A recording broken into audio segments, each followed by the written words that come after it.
নমস্কার বন্ধুরা, স্বপ্নাস কুকিং চ্যানেলে আপনাদের সবাইকে স্বাগত। শীতের শুরু থেকে শীতের শেষ পর্যন্ত প্রত্যেক বাঙালির ঘরে ঘরে কিছু না কিছু পিঠেপুলির আয়োজন করা হয়ে থাকে। আজ আমি আপনাদের সাথে শেয়ার করছি বউসুন্দরী পাটিসাপটা। অসম্ভব লোভনীয় এবং খুব সুস্বাদু এই পাটিসাপটার রেসিপিটি একবার বানালে বাচ্চা থেকে বড় সকলের খুব পছন্দ হবে। আমি খুব সহজভাবে এই পাটিসাপটার রেসিপিটি আপনাদের সাথে শেয়ার করছি। আসুন তাহলে দেখে নেওয়া যাক আমার আজকের এই রেসিপিটি।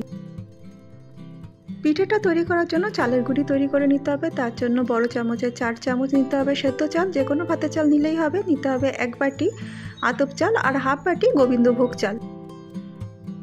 সমস্ত চালটা একটা অন্য বড় পাত্রের মধ্যে ঢেলে নিয়ে এবার জল দিয়ে খুব ভালো করে পরিষ্কার করে নিচ্ছি।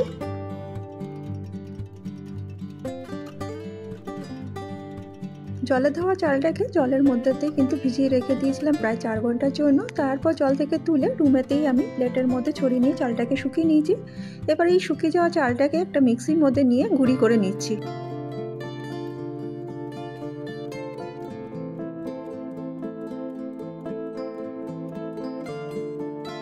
দেখুন এখানে আমি চাল গুঁড়িটা করে নিয়েছি। তবে আমাকে এই পিঠাটা তৈরি করার জন্য কিন্তু একটা ফাইন চাল গুঁড়ির দরকার। সেই জন্য একটা চালনির মধ্যে এই চাল গুঁড়িটাকে দিয়ে ভালো করে চেলে নিচ্ছি।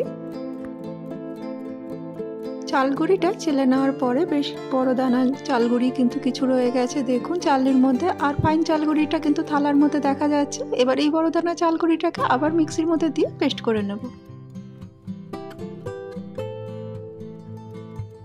এবার ফাইন চাল গুঁড়ি যেটা তৈরি করলাম সেখান থেকে মেজারিং কাপের 1 কাপ চাল গুঁড়ি নিয়ে নিচ্ছি। আর দিচ্ছি মেজারিং কাপের হাফ কাপ ময়দা, হাফ টিস্পুনের মতো নুন, মেজারিং কাপের হাফ কাপ চিনি, মেজারিং কাপের 1 কাপের থেকে সামান্য একটু বেশি পরিমাণ দুধ নেব। তবে পুরো দুধটা কিন্তু একবারে ঢালছি না, অল্প অল্প করে ঢালবো আর একটু গুলে নেব।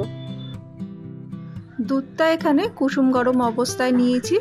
দুধের পরিবর্তে আপনারা জল ব্যবহার করতে পারেন ব্যাটারটা গুলতে, তবে দুধটা দিলে বেশি টেস্ট লাগে এই পিঠেটা খেতে।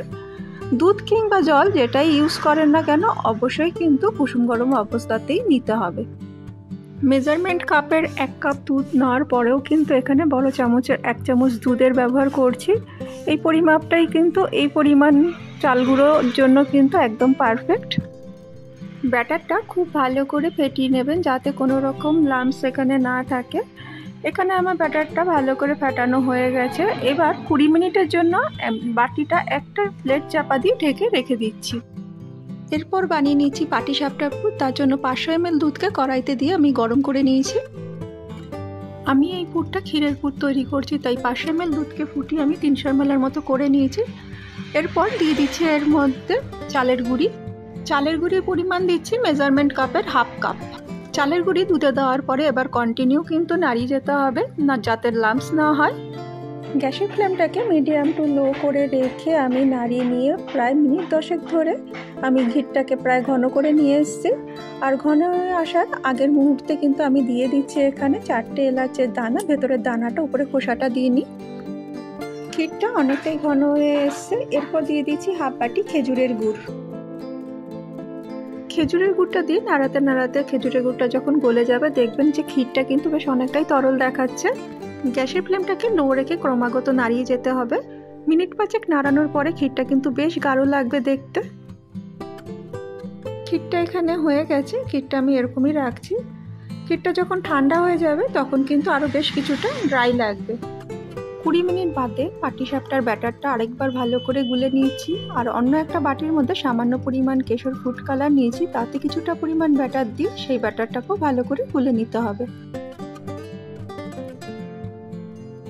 কড়াইতে অল্প পরিমাণ ঘি ব্রাশ করে নিলাম। এবার কালারিং যে ব্যাটারটা গুলেছি সেটা একটা প্লাস্টিকের র্যাপারের মধ্যে নিয়ে তলায় একটা ছিদ্র করে নিয়েছি।